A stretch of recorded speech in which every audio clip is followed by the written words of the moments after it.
gaafa mataa isaatti dabarfamee kenname waaqayyo waa'ee nama sanaa raawwate hin isaa waaqayyo mootiin nama mataa isaatti dabarsee kan kennuu fi gaafa namni yaada waaqayyo dhaga'uu dhiisee waaqayyo irraa garagalee gara waaqolii tolfamootti deebi'uu fi akkasumas mootiin waan ofii isaatii barbaade gaafa godhuudha. Macaafa qulqulluu keenya keessatti yoo argine sabni Israa'elii guyyaa itti waaqayyo irraa garagalanii gara waaqolii tolfamootti deebi'anii maal isaan godhaa waaqayyo dabarsee yookiin ofii isaaniitti dabarsee isaan kennaa yookiin mootiin harka boojuu jalatti dabarsee isaan kennaa jechuudha. Gaafa sanaa waan godhan hin beekanii waaqayyoon hin beekanii akkasumallee waaqayyotti dugda gatanii hojii waaqayyo isaan irraan jaallanne wanta waaqayyo kaleessa ittiin firoofminaa hin tuqinaa kanatti yoo tuqxan kanatti yoo buutan kana yoo waaqessitanii akkas taatu jedheeni bira darbe sana maal godhanii dhaqanii tuttuquu waaqayyoodhaan immoo aarsu jechuudha. Kanarraan kan ka'e waaqayyo ofii isaatiitti nama dabarsee kennaa jechuudha. Nagaa faraarri jaalalli waaqayyoo dachaa daddabalee isiniif haa baay'atu. Hordoftootaa fi kabajamtoota jaalannee shoo akkam jirtan nagaa keessanii yuutuubii jaalannee shootiif aadaa kan taatanii yuutuubii kana sabiskiraayib gochuudhaan sagantaa isin darbu hordofaa isiniin jechuun jaaladha. Akkasuma immoo warroonni jaalannee shoof maatii taatanii jirtanillee laayik gochuudhaan yaada keessan komantii jalatti nuuf barreessadha. Yeroo dheeraa mootiin viidiyoodha isinii dhufee hin beeku. Baga jiraattan isinii jechuun jaaladha. Gooftaan isin eebbisu viidiyoon kun yoo isinitti tole hiriyoota keessaniif sheerii godhaadhaa guddina chaayinalii keenyatii fi akkasuma mootiin laayikoodha jechuudha. Laayikiin keessan nu barbaachisa akkasuma komantiin keessan nu barbaachisa jechuudha. Gaafa laayik gootanii chaayinalii keenya yuutuubiin nuuf guddisaa jechuudha. Gooftaan baraaf jireenya keessan eebbisu eebbifamaadha. Egaa viidiyoon asirratti gadi isiniif dhiise kana namoonni baay'ee yeroo ammaa kana viidiyoo kanarratti hojjechaatii jiru. Ani garuu wantoota chaayilanjii akka nama tokkotti yaada kennuu nan barbaada jechuudha. Yeroo baay'ee viidiyoo namarratti hojjechuu hin jaalladhu. Yoo naaf danda'ame wanuma keessa koo jiru guddisuun barbaada malee jechuudha. Yaa ta'u iyyuu malee yaadni kun mootiin callan jechisirna jechuudha akka nama tokkotti. Innis waa'ee obboleessa keenya abdii kana jechuudha. Asirratti viidiyoo isaa isiniif maxxansa.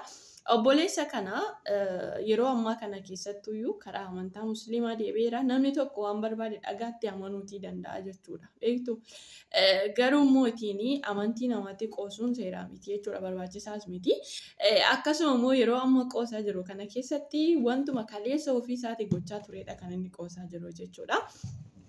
Kana jechuun kaleessa beektu macaafa qulqulluu keenya keessatti namoonni yaada mataa isaaniitti dabarfamanii kennamanii Saa'ol irraa kaastanii Saa'ol warroota Ameelikoota warroota hin barbaachisne biyya sana keessaa dhaqeetii loliitii balleessi jennaani inni maal godhee raawwadhuutii balleessi waaqayyo jedheeni garuu mootiin Saa'ol kan inni godhe maal inni wanta waaqayyo raawwadhu balleessi jedheeni abboome sana hin dhiise jechuudha. Horii coccoomoo achi keessaa hambifateeti kana waaqayyo fanaarsaa dhiyeessaa namoota mootiin hambisinaan jedheetoo yeroo itti dubbate arginaa jechuudha. Yaa ta'u iyyuu malee mootiin waaqayyo raawwadhu balleessi jedhee malee hambisi waan tokkoyyuu hin jenneen gaasaa isaaf kenneera jechuudha. Inni garuu maal godhee raawwatee hin balleessine wanta waaqayyo balleessi jedhee sana jechuudha. Yeroo tokko tokko ofumaa keenya abboomii waaqayyo cabsinee waaqayyo hin ganne waa waaqayyo nurraa barbaadu sana gochuu gaafa dhiisnu waaqayyo Saa'oliin maal godhee dabarsee yaada mataa isaatti kenneera jechuudha. Yeroo itti Saa'ol hafuurri maraatummaa itti galee jira. Gaafa sana mootiin Daawitiin waammatee akka Daawit isaaf faarfatu godhamee ture jechuudha. Gaafa Daawitiin isaaf faarfatu hafuurri sun keessaa bahee ture jechuudha. Waaqayyo yaada mataa isaatti nama gaafa dabarsee kennu akkasuma Saa'oliin du'aa immoo osoo hin taane Israa'eloonni gaafa waaqayyo irraa garagalanii maal godha waaqayyo ofitti isaan dabarsee kenna. Gaafa ofitti dabarsee kennu sana mootiin namni waan godhu hin beeku jechuudha. Waaqayyo waaqolii tolfamoo waaqessinaa isaaniif sagadinaa isaaniif hojjetinaa anaaf hojjedhaa jedhee saba kana erga adda baafatee maal godhanii deebi'anii ofitti kennamanii maal gochaa turanii waaqolii tolfamoo waaqessan. Har'as waldaa kiristaanaa keessatti namni gaafa ofiisaatitti dabarfamee kenname akkamitti akka jiraatu maal akka godhu akkamitti akka deddeebi'u hojiin isaa gaarii haa ta'u hamaa haa ta'u adda baasee beekuu hin danda'u jechuudha. Mirkanaatuun tokkoffaa namni Yesuus hin gane matumaayyuu yaada mataa isaatti dabarfamee kenname jechuudha. jechuudha. Kaleessa Yesuusin lallabaa turanii wangeelaawota, paastaroota akkasuma raajota turanii jechuudha. Baay'een amma yeroo ammaa kana Kiristoosin kan ganan. Kiristoosin ganuun immoo waanuma macaafa qulqulluu keessatti caafamee jirudha jechuudha. Baay'een isaanii ana dhiisanii kan inni jedhee raawwatamaa jira jechuudha. Isa kanaaf macaafa qulqulluu nama hin dubbifne yoo ta'e malee wanti baay'uma isaan mormisiisu hin jiru jechuudha. Maaliif macaafa qulqulluu keessatti Yohaannis boqonnaa 6 keessatti yoo argitanii 72 isa duuka bu'e. 72 keessaa hundatu iyyuu jireenyaaf duuka bu'e osoo hin taane kun warra garaa turanii jechuudha. Warri garaa suni maal godhanii buddeena duwwaadhaaf warri Yesuus hin barbaadan maal gochaa turanii Yesuus biraa deebi'an. Warri immoo jireenyaaf Yesuus hin barbaadanii nuyi si dhiisnee deemuu hin dandeenyu. Waan jireenya bara baraatiif ta'u si bira jira. Dubbiin jireenyaa ta'u si bira jira. Jedhanii Phexros wanti dubbatanii turanii jechuudha. Kanaaf 72 waame 72 sana keessa meeqatu isa biratti hafee 12tu isaan isa biratti hafee jira. 12 sana keessa uyyuu mootiin Yihuudaan dabarsee isa kan kennuudha ture jechuudha.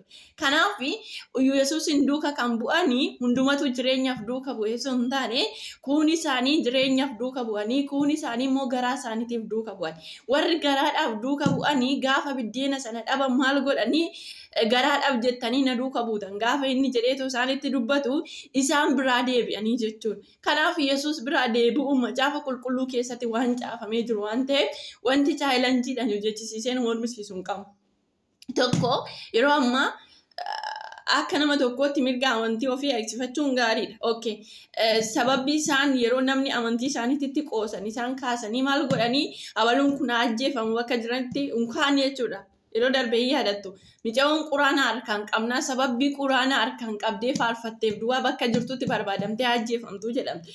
Akkasuma immoo ittiin yeroo darbee obboleessa keenya Mubaarak Musammaa argitanii jirtu. Awwaleen gooftaa Yesuus Kiristoosin amannaan waa'ee quraana irratti wanti kun hin jiru ragaa kana fidaadha kan inni dubbachaati ture. Ragaan akkasii quraana keessa hin jiru akkas kan jedhu kan ture jechuudha. Mucaan kun kan dubbate malee akkas ta'a jedhee amantii isaaniitti hin qoosne ture. Yaa ta'uyyuu malee ajjeefamu jedhee obboleessi isaa murtoo du'aa itti kennee ture jechuudha. Osoo isaan ta'ee amma namni afaan haaraa dubbachuun kennaadha. Kennaa kana mootiin kennaa afaan haaraa namni qabu nama hiikuu danda'u. Yoo ta'e gaariidha macaafni qulqulluu Qorontos keessatti jechuudha. Isuma kaleessa hojjechaa ture sana har'a baasee dubbateetoo akka kanatti sobata.